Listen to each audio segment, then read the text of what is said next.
अस्सलामुअलैकुम, मैं हूं आपका होस्ट मलिक सज्जाद।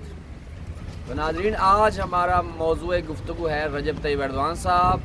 हर कामयाब आदमी ऐसे ही कामयाब नहीं हो जाता, उसके पीछे उसकी बड़ी मेहनत होती है, मुशक्क़त होती है और दुनियावी मामलात होते हैं। तो नाज़रीन, आज हम आपको बताएंगे कि रजब तैयब एर्दोग़ान साहब जब यूनिवर्सिटी में पढ़ा करते थे तो वो पार्ट टाइम क्या करते थे।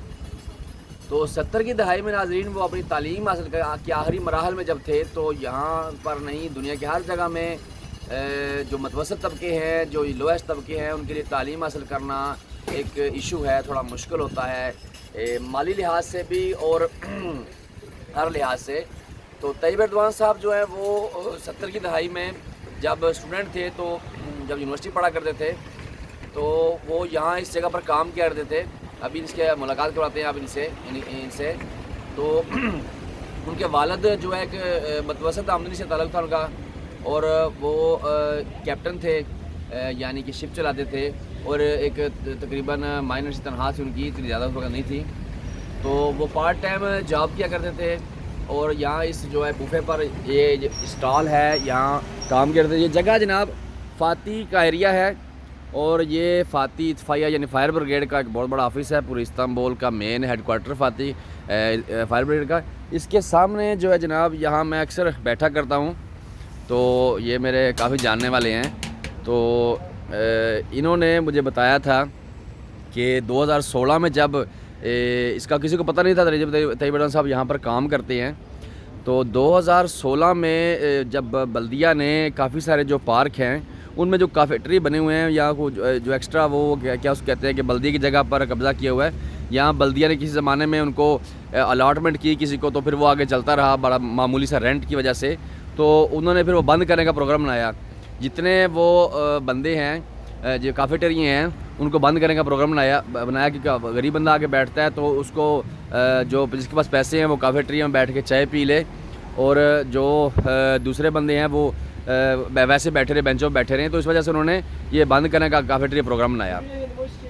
तो नाज़रीन, 2016 में जब प्रोग्राम बना कि इस काफ़ेटेरिया को छोटा सा टी स्टॉल कह लें, और इसमें आप टी स्टॉल वगैरह और छोटा मोटा खाने का सिस्टम है, टोस्ट वगैरह और फास्ट फूड लाइट्स होता है, कोल्ड ड्रिंक्स वगैरह होती हैं, और ये चेयर्स बार लगी हुई हैं। यहाँ पर अभी भी दो लड़के काम करते हैं। तो इस जगह पे वो काम किया करते थे।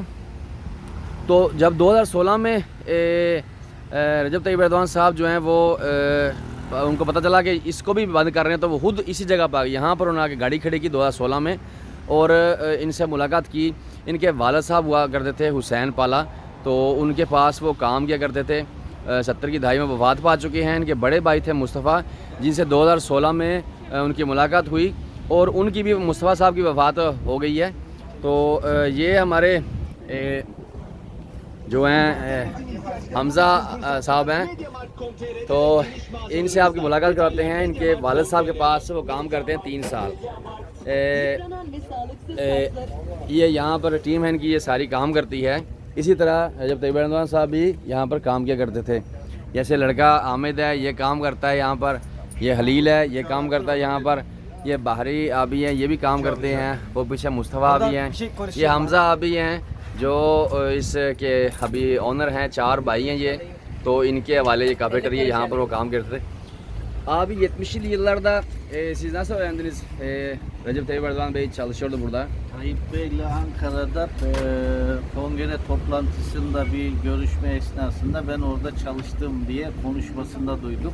Ha. Kendisi o zamanlar İstanbul Üniversitesi'nde hukuk bölümünde işletmelik bölümünde de 2 yıllık okumuşluğu vardır. O okuma esnasında öğrencilik yıllarında da burada çalışmış. kendisi bizzat ağzıyla söyledi. है। तो एक कांग्रेस की मीटिंग थी अनकरे में, तो ये कह रहे हैं जब उन्होंने बताया वहाँ पर कि मैं इस्तांबुल में इस टी स्टॉल पर काम करता रहा हूँ, तो उस वजह से इनको पता कि वालिद साहब के पास काम करते वफ़ात पा चुके थे। तो इनको नहीं इल्म था लेकिन कन्फर्म नहीं था। जब उन्होंने अपने मुँह से कहा तो इनको जनाब कन्फर्म जो है वो यकीन हो गया। तो यहाँ पर आकर बैठ के 2016 में उन्होंने चाय पी और उनको बताया कि मैं इस जगह पर काम करता रहा हूँ। तो नाज़रीन, ये वो जगह है जहाँ वो काम करते रहे हैं और ये इनके बड़े भाई भी हैं, वो वाद पा चुके हैं, जिनके साथ उन्होंने बैठ के चाय वगैरह पी और उनको अपना वो पुराना वक्त याद आया और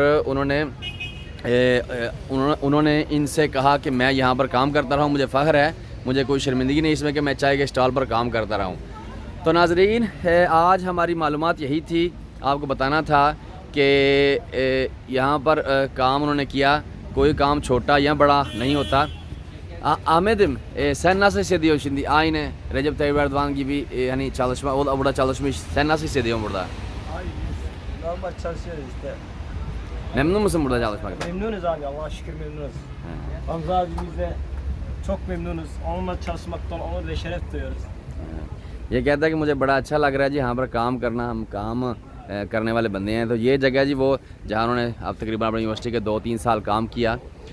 तो टेक केयर जी नाज़रीन, अपना ख्याल रखिए जी। अल्लाह हाफिज़ जी। हमें लाइक करें, सब्सक्राइब करें और तुर्की के बारे में हर किस्म की मालूमात के लिए जो आपको मालूमात चाहिए, दरकार हो, उसके बारे में हमें कमेंट्स करें और हम आपकी कमेंट्स को मद्देनज़र रखते हुए इंशाअल्लाह ताला वीडियो बनाएंगे। टेक केयर जी नाज़रीन, अल्लाह हाफिज़ जी, अपना ख्याल रखिए जी।